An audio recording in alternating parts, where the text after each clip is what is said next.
Welcome back. Well, one of the issues at CPAC, and indeed for conservatives around the world, is how to deal with radical Islam. And one of the answers, at least we believe this at the Rebel, is the answer to radical Islam is moderate Islam, liberal Islam. That's why we love people like Raheel Raza. And one of Raheel's allies is our next guest. Zuhdi Jasser is the leader of, I want to get this just right, the American Islamic Forum for Democracy. It's great to talk with you. I've met you before. Tell me a little bit about yourself and your organization and your mandate. Well, I'm the son of Syrian immigrants, was born in the U.S., was in the Navy for 11 years, and after 9/11, we formed our organization with the mission to separate mosque and state. People didn't get it. They said, why don't you just counter terrorism? We said, well, the root cause is the Islamic State identity, whatever form it takes. It's a theocracy. Jihadists want to die for their Islamic State identity. I would only die for America, for freedom, for liberty. I want nothing to do with theocracy, no different than our founding fathers did. So, come 2013, ISIS comes to fruition, and people realize, oh, that's why you're about the separation of mosque and state. Now here at CPAC, we have a president who finally has taken us beyond the 8 years of nonsense of trying to debate what we call it. We agree that it's related to Islamism. It is Islamism is the problem. The precursor of violent radical Islamism is the nonviolent Islamist. So to really fix the problem, the cancer, if you will, you don't just cut out the tumors of ISIS and Al-Qaeda. You have to treat the root cause, which is political Islam, and go through a reformation, no different than the West did. I mean, that's an enormous thing to say, just go through a reformation. Just that. I mean, that's about the biggest thing possible. Some people use the phrase reformation. Another phrase that's used for a period of Christian civilization is enlightenment, I think. Our friend Raheel uses the phrase progressive, I think. Let me ask you this. How many Muslim people in traditionally Muslim countries or in the West share your vision? I think you can look in Iran now to see the revolutions. I think you see in Egypt, 1 year of the Brotherhood running Egypt did more to mobilize the anti-Islamists to bring 10 million to the streets, more than went to the streets against Mubarak. So while the Islamists are a significant plurality of 30, if not 40%, the majority, I believe, reject Islamism, and that's been shown over and over again. They're failing. The AKP is only in power in Turkey because they're now beginning to use autocratic means to stay in power, which always happens. So ultimately, while Reformation is part of it, that's not going to happen in my lifetime. The writing of new Sharia books that are commensurate with modern society. What will happen in our lifetime is a John Locke, a James Madison, a Thomas Jefferson of Islam, which rejects the priests or the imams controlling government and says, you know what, we need to help build civil societies that are not run by theocrats, but run by principles of the Universal Declaration of Human Rights. Our Muslim Reform Movement has a 2-page declaration. That should become the litmus test of which Muslims are our allies, those that believe in those 2 pages, and which Muslims are our enemies or we should not be working with, those who reject any of the principles in that document.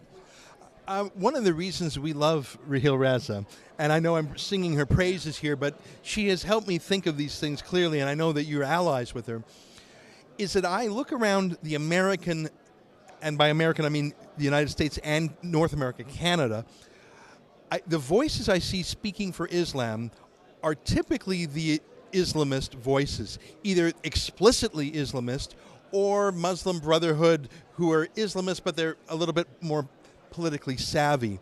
How can we give voice to Muslims who want the separation of mosque and state, patriotic Muslims? I think that's a phrase I first heard you use. How can we boost the signal for folks with your thinking instead of just hearing in the public square from the other side? Ezra, that's the most important question, really. We need a whole of society approach. I talked yesterday on the main stage about the need to form a commission on radical Islam, where we have all of government, from State Department, DOD, to the legislature, Congress, to the White House, where all of government says it's not just terrorism.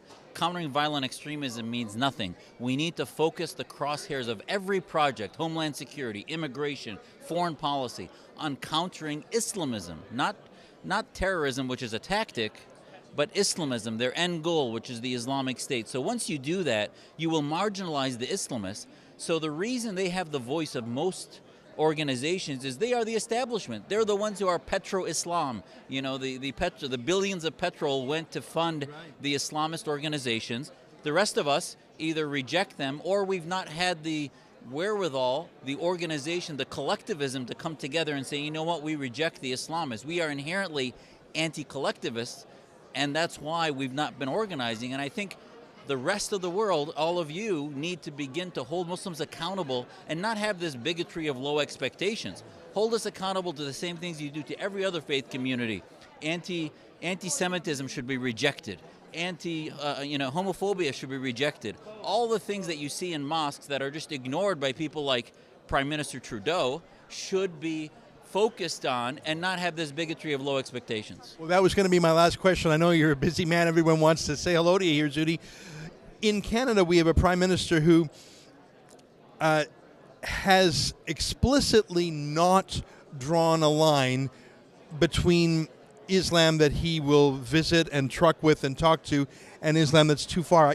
There's this one video clip we've shown on our channel a lot where he specifically mentions a mosque in Montreal, the Asuna Wahhabi Mosque, which the Pentagon has said has been a place where terrorists were recruited.